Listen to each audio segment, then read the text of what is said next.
بسم اللہ الرحمن الرحیم ان الحمد للہ نحمدہ نصلی علی رسول الکریم اما بعد اعوذ باللہ من الشیطان الرجیم بسم اللہ الرحمن الرحیم رب اشرح لی صدری ویسر لی امری واحلل عقدۃ من لسانی یفقہوا قولی فقد قال النبی صلی اللہ علیہ وسلم کل امر ذی بال لا یبدأ فیہ بسم اللہ الرحمن الرحیم اقطعوا۔ یہ جو حدیث شریف ہے اس میں نبی کریم صلی اللہ علیہ وسلم کا ارشاد ہے کہ ہر اہم کام جو اللہ تعالیٰ کے نام سے شروع نہ کیا جائے تو وہ ادھورا اور ناقص ہے۔ یعنی اس حدیث کے ذریعے نبی کریم صلی اللہ علیہ وسلم نے ہر مسلمان کو یہ تلقین فرمائی ہے کہ اپنی زندگی کا ہر اہم کام اللہ کے نام سے شروع کیا جائے۔ تو جس طرح ہم پچھلے بیان میں یہ بات ذکر کیا جا چکا ہے کہ انسان کی زندگی کا کوئی جائز کام ایسا نہیں ہے جسے اپنے عمل سے کامیاب نہ بنایا جا سکے، اور اس میں ہم نے یہ بھی ذکر کیا تھا کہ اپنے دن بھر کے کام جیسے کرتے تھے ویسے ہی کریں، بس اس میں نیت شامل کر لیں تو وہی کام اب آپ کے لیے عبادت بن جائے گا۔ تو اسی طرح آج ہم بات کریں گے ایسی سنت کے بارے میں کہ اس کو بھی اگر روزمرہ کی زندگی میں شامل کر لیں تو دنیا اور آخرت سنور جائے گی، خوشحالی آئے گی، برکتیں نازل ہوں گی۔ اچھا، یہاں پر کیونکہ سنت کا ذکر آیا ہے تو میں ایک بات رکھنا چاہوں گی، اور وہ یہ کہ ہم اکثر سوچتے ہیں کہ اللہ تعالیٰ کو ہم کیسے راضی کریں، اور اکثر ہم سوچتے ہیں اس بارے میں کہ اللہ تعالیٰ کو ہم کیسے راضی کریں، ایسے ہم کیا عمل کریں، کیا ہم کام کریں جس سے اللہ تعالیٰ کی رضا حاصل ہو، خوشنودی حاصل ہو، اللہ تعالیٰ ہم سے راضی ہو جائے، ایسا ہم کیا کریں۔ تو اس کے بارے میں ایک اہم اور بڑی ہی خوبصورت بات یہاں پہ میں رکھوں گی کہ اللہ تعالیٰ اتنا رحیم اور کریم ہے، اتنا شفیق ہے، اللہ تعالیٰ نے ہمیں یہاں تک بتا دیا قرآن میں کہ ایسا تم کیا کرو جس سے میں راضی ہوں گا، جس سے میری خوشنودی تمہیں حاصل ہو جائے گی۔ اور یہ موجود ہے سورہ آل عمران کی آیت نمبر 31 میں۔ اللہ رب العزت فرماتے ہیں کہ قل ان کنتم تحبون اللہ فاتبعونی یحببکم اللہ ویغفر لکم ذنوبکم واللہ غفور الرحیم۔ اللہ رب العزت فرماتے ہیں کہ اے نبی، آپ لوگوں سے کہہ دیں کہ اگر تم لوگ اللہ سے محبت رکھتے ہو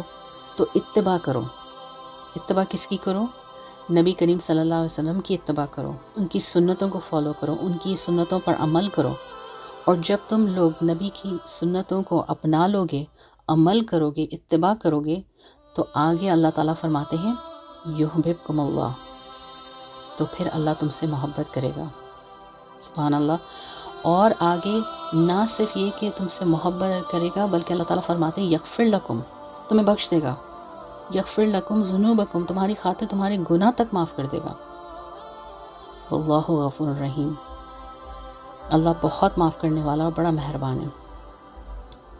یعنی سنت پر عمل کرنے کی کیا فضیلت ہے، کیا اہمیت ہے، اس کا کیا درجہ ہے، وہ اللہ رب العزت نے اس آیت کے ذریعے ہم پر واضح کر دیا ہے۔ تو اس آیت سے معلوم ہوا کہ نبی کریم صلی اللہ علیہ وسلم کے نقش قدم پر چلنے سے ایک تو اللہ تعالیٰ محبت فرمائیں گے، دوسرا گناہ معاف کر دیں گے، پھر بندے کو اور کیا چاہیے۔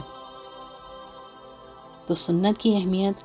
ہماری زندگی میں کیا ہے، ہمیں اصل میں تو یہ معلوم ہی نہیں ہے، ہمیں پتہ ہی نہیں ہے۔ ہم سب اپنی زندگی کے اپنی اپنی آخری منزل کے قریب سے قریب ہوتے چلے جا رہے ہیں، وقت کی ڈور ہمارے ہاتھ سے چھوٹتی چلی جا رہی ہے، تو اس وقت کی ڈور کو ہاتھ سے چھوٹنے نہ دیں، اور سنتوں پر، فرائض کے اوپر اس کو تھامے رکھیں، تمام فرائض کو، تمام سنتوں کو اپنائیں۔ اللہ نے فرمایا ہے کہ اگر سنتوں پر عمل کرو گے، نبی کی اتباع کرو گے تو محبت بھی ملے گی اور گناہ بھی معاف ہوں گے۔ دوسری بات یہاں پر میں ایک اور بات رکھوں گی کہ محبت جو ہے وہ ایک بڑی مخفی چیز ہوتی ہے، اور یہ بڑی اہم بات ہے جو سننے اور سمجھنے کی ہے کہ کسی کو کسی سے محبت ہے یا نہیں، کم ہے، زیادہ ہے، اس کا کوئی پیمانہ نہیں ہوتا ہے۔ آپ اس کو تولا نہیں جا سکتا ہے، نہ اس کو ناپا جا سکتا ہے، بلکہ حالات اور معاملات سے آپ خود اندازہ لگا سکتے ہو۔ محبت کے کچھ آثار ہوتے ہیں، علامات ہوتے ہیں، ان سے پہچانا جاتا ہے۔ تو اللہ نے اللہ سے محبت کا جو دعوے دار ہے اور اللہ کے جو محبوب بننا کے لیے، تو اللہ تعالیٰ نے اپنی محبت کا معیار بتا دیا ہے کہ اگر دنیا میں کسی شخص کو اپنے مالک حقیقی کی محبت کا دعویٰ ہو تو اس کے لیے لازم ہے کہ اس کو نبی کریم صلی اللہ علیہ وسلم کی اتباع، نبی کریم صلی اللہ علیہ وسلم کی سنت کی اتباع کرنی ہوگی۔ اور ایک تو حدیث میں یہاں تک ہے کہ نبی کریم صلی اللہ علیہ وسلم نے ارشاد فرمایا ہے کہ جس نے نبی کی اتباع کیا اس نے در حقیقت اللہ کا اتباع کیا، اور جس نے نبی کریم کی اتباع نہیں کیا اس نے اللہ کی نافرمانی کی۔ تو اللہ تعالیٰ ہم سب کو ہدایت نصیب فرمائے اور سنتوں پر عمل کرنے والا بنائے، آمین ثم آمین۔ پچھلے بیان میں کیونکہ نیت کی اہمیت اور فضیلت پر ایک بیان رکھا تھا، اور نیت بھی نبی پاک صلی اللہ علیہ وسلم کی سنتوں میں سے ایک سنت ہے، اور یہاں آج ہم ایک سنت رکھنے والے تھے، لیکن کیونکہ بات سنتوں پہ نکلی تو سنتیں چونکہ بہت سی ہیں، بہت ساری ہیں، اس پر تو ہم وقتاً فوقتاً بیان کرتے رہیں گے، اس کے اوپر بات کریں گے، لیکن اس سے پہلے یہ جاننا زیادہ ضروری تھا کہ سنت کی بذات خود کیا اہمیت ہے، اس کی خود کیا فضیلت ہے، اور جب وہ جان لیا تو پھر ان پر عمل کرنا بھی ایک الگ ہی اس کی کیفیت ہوگی۔ پھر اگر ہمیں یہی نہ معلوم ہو کہ سنت کی خود کی کیا اہمیت اور فضیلت ہے تو پھر جتنی بھی یہاں فضیلتیں اور رکھیں گے، ہم سنتیں رکھیں گے، ان کی ہمیں اہمیت نہیں پتہ ہوگی، اس پر عمل کرنے میں مزہ بھی نہیں آئے گا۔ تو اس لیے یہاں پہ یہ بات رکھنا ضروری ہو گیا تھا کہ بذات خود سنت کی اپنی اہمیت اور فضیلت اور اس کا درجہ کتنا بلند ہے کہ اللہ رب العزت نے تو قرآن میں کہہ دیا ہے کہ تم عمل کرو، اتباع کرو تو میری محبت بھی تم پا سکو گے، میری خوشنودی حاصل کر سکو گے، اور ساتھ میں تمہارے مغفرت بھی ہو جائے گی۔ تو دنیا کے تمام کام آنکھ کھلنے سے لے کر سوتے وقت تک جتنے بھی ہم کام کرتے ہیں کسی نہ کسی طرز طریقے پہ تو ہم کرتے ہی ہیں، لیکن کتنا ہی اچھا ہوگا اور کتنی خوش نصیبی ہوگی کہ اگر ان کاموں کو بھی نبی پاک صلی اللہ علیہ وسلم کے بتلائے ہوئے یا آپ کے کیے ہوئے طریقے اور سنت کے مطابق ادا کریں۔ کام تو ہونا ہی ہے، جس طریقے سے ہوگا وہ ہو جائے گا، لیکن جو نور اور جو برکت دنیا اور آخرت کا فائدہ آپ صلی اللہ علیہ وسلم کے طریقے اور سنت میں ملے گی وہ بغیر اتباع کیسے نصیب ہو سکتی ہے؟ تو نبی کریم صلی اللہ علیہ وسلم کی سنتوں کو ہم مسلمان ہی نہیں جگائیں گے